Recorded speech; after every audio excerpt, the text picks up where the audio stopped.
Hey all, I wanted to make sure that I went over something with you today to make sure that you got this. I know we've talked about this before, but I want to make sure that you all understand it because I've been getting some messages from students.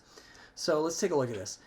This is our wall with our molding and our baseboard. And the molding and the baseboard are channel, here, let me delete this real quick, are on channel 2, and the wall is channel 1. So if I select 1, you'll see it's the whole wall. If I say select 2, it'll be those two. So let's take a look at the unwrap I did on them. Unwrap, open editor, and then we can see that here's my wall and here's my molding and stuff. And if I go down to end channel 1, you'll see there's just that. And if I go to channel 2, there's that.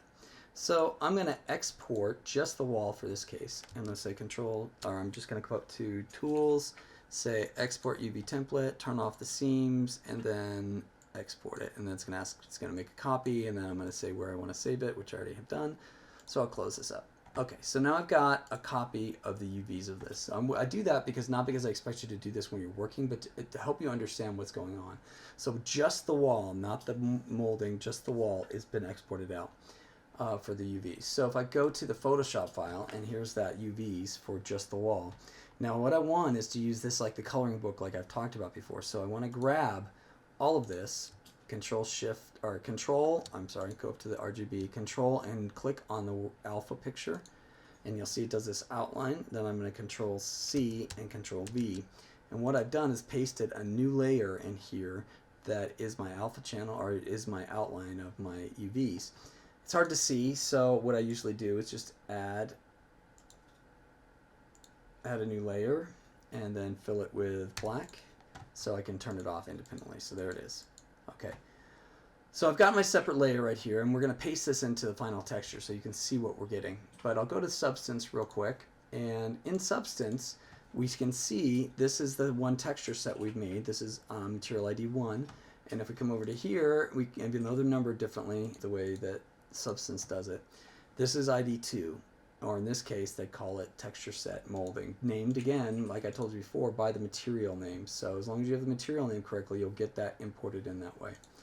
So now I've got this, and I'm going to throw a texture on here. I'm going to throw it on like this, and I just want to make sure that it's tiling across, so it's like nothing here and one there. I just want to get a simple tiling texture. If I did it the full screen, it would have worked fine too, but then it probably would have overwrote this onto here. And anyway, so I just want to show you that this is the texture, and then I'm going to export it out. And when I export it out, I'll bring it over into Photoshop so you can see. It looks like this. Now, these right here is called dilation inside of Substance. It's just basically it takes the last pixel at the edge of the rendering spot, which I actually think is out here, and drags it until it hits another pixel from a different thing that's rendering out.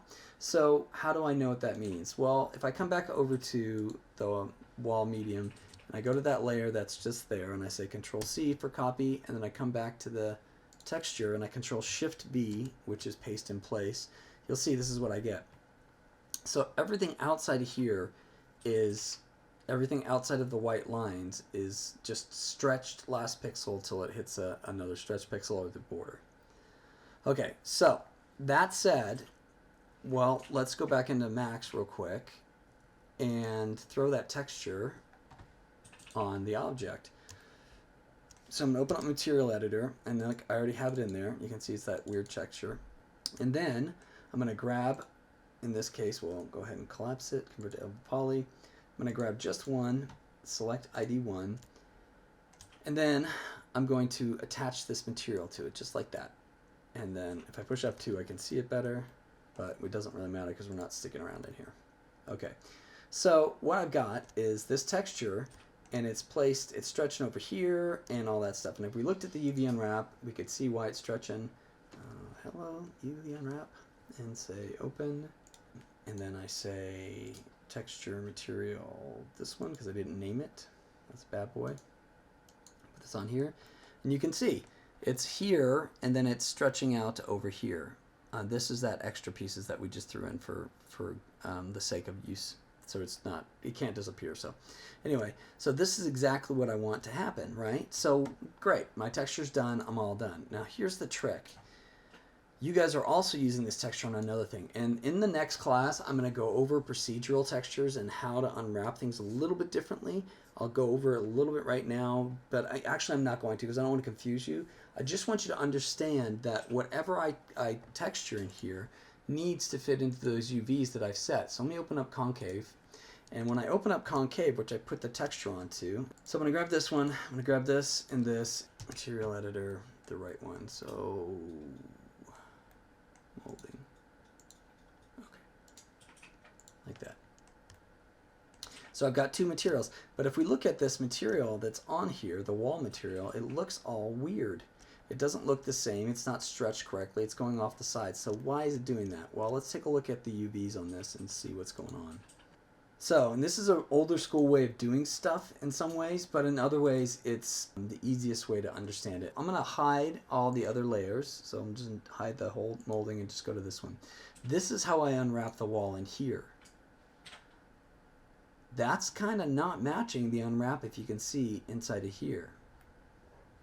What I would want to do to make this work right is I'd take these guys, and since they're just the secondary thing, I'd scale them. Oh, I guess I have to grab them all, so I'll do this. Grab them all. Scale them out of the way. Doesn't matter where they are as long as they aren't in the wall area. And then I would take this one. Actually, we'll just do this. We'll just do one and our lightning bolt, and then one at a time, please. Lightning bolt, lightning bolt. Okay. So we know both of these are unwrapped correctly, or at least the right height, and we're going to pull it up to here because that's about where it was. And then I'm going to move them off of each other so we don't have overlapping. Now, there's going to be some issues possibly when I get to this, doing this. So what you could do is you could stretch it out so it goes all the way across like this, but then you're going to get tiling weird. So usually I just leave it like this, and that's fine. So for this purpose, we need to make sure that our unwrap matches the master unwrap we have. Otherwise, we get weirdness like that. So there's a lot more to tell you, but I'm not going to go over all that stuff this time. Next semester, we're going to go over how to do this with procedurals. And this is kind of a procedural, but I just wanted you to get warmed up with the idea of multi-textures on one object and unwrapping them as one thing, and then just working with what you have. Just the big point is that all your molding need to be in the same spot in the UVs, and all your walls need to be in the same spot, just scaled correctly. Later on down the line, we need to make sure there's a little bit more work to it than that, but for us, for right now, this is all you need to know. And for that, I want to make sure you understand, because as you go through this final thing on Tuesday, that's due on Tuesday, I want to make sure that you have the right textures on there, you don't have any weird tiling issues. Okay, and that's it, and I will talk to you later.